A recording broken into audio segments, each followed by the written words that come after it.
Hello beautiful people, welcome back to 100 kilometers from Yuval's home. Today we are 100 kilometers north of my home in the town of Nyons.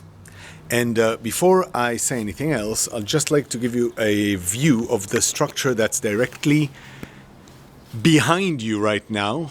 It is this really ornate tower. The original tower was erected here in the 13th century by the local dukes to show their might and general style, and then it was turned into a chapel in the 18th century. But people who come to Nyons don't generally come for its architecture. They come for something else, which I will show you momentarily. They come for this, black olives and olive oil. Also green olives, but these black olives are considered the best in Mediterranean France. And they give me an opportunity to talk about terroir, the French concept of all the different elements coming together to produce the finest edible product. I'll give you an example. Traveling 100 kilometers to get here from our village of Loris, we passed. Well, first of all, Loris itself is very well known for its andouillette. It's a kind of a very rustic and pungent sausage that's beloved by the French and hated by mostly everybody else. We passed through Cavaillon, famed for its melons. We passed through Carpentras and the area just north of it, famed for its strawberries. We passed very near to the town of Sceaux, famed for lavender, to Baume de Venise, famed for its muscat wines, to Gigondas, famed for its Grenache-based red wines. And there were probably a few others.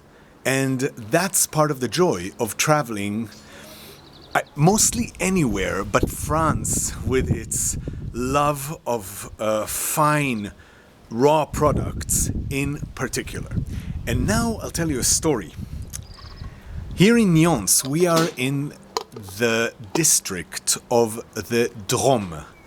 France is split up into over 90 different départements, small districts.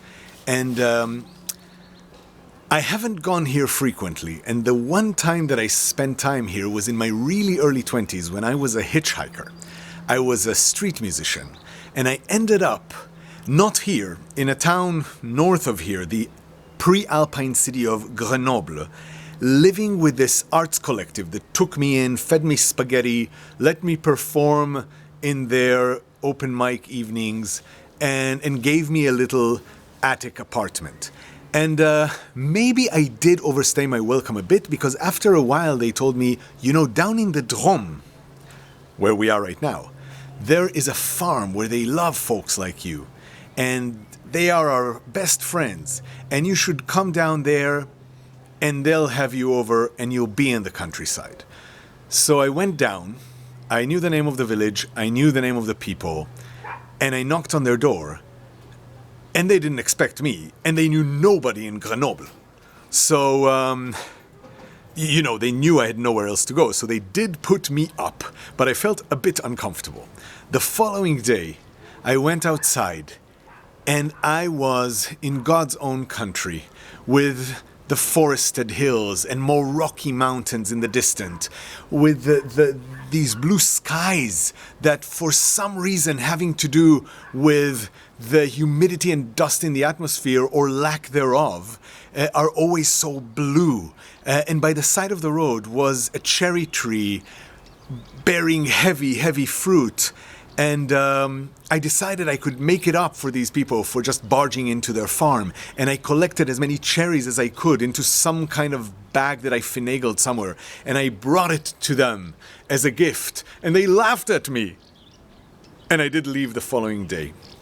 But when I think back to those times, it's not this sense of being rejected that stayed with me. It's the taste of those cherries. And I don't care what's the best terroir for cherries in France.